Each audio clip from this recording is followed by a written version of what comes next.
بۆ جارێکی تر شەقامەکانی بەغدا فیستیڤاڵی نێودەوڵەتی بۆ شانۆی شەقامی لامێز گرتەوە. ئەمە شەشەمین فیستیڤاڵی نێودەوڵەتی بەغدایە بۆ شانۆی شەقام.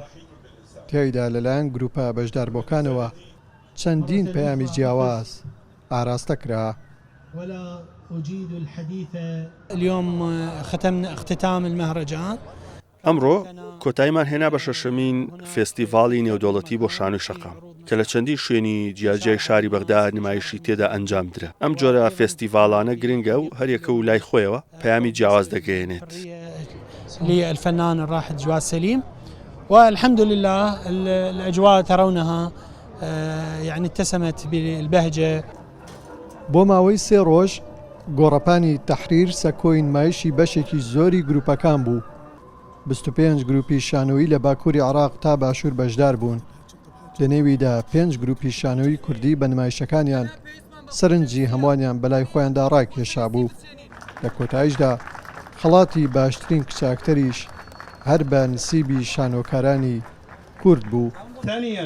زۆر دڵخۆشم وەکو خانمێک هاتبووم هەموو ئازارەکانی خانمانم لە بەغداد پیشانیا و پیشاندانی و ئازارەکردمی بە خاوەنی خەڵاتی باشترین ئاکتەری کرد. دیارە پەیامی شانۆی شەقام پەیامێکی ڕوونە، چێژبەخشینە بۆ خەڵکەی لەسەر شەقام، چکە ئێمە کاتێ لە هۆڵین بۆ چینێکی دیاریکرا و نمایشەکرێ.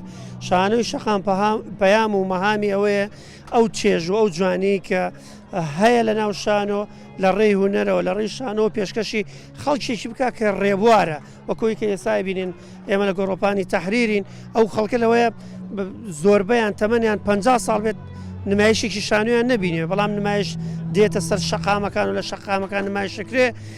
کۆمەڵێ پەیامی هەر نمایشە پەیامێکیە.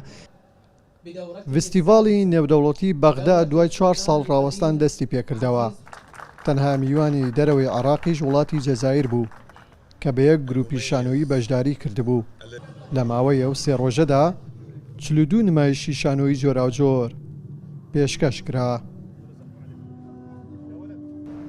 شانۆی شەقام یەکێکە لەو شانۆیانەی کە لەلایەن شانۆکارانی کوردستانی و عێراقی و بایەخێکی زۆری پێدەدرێت.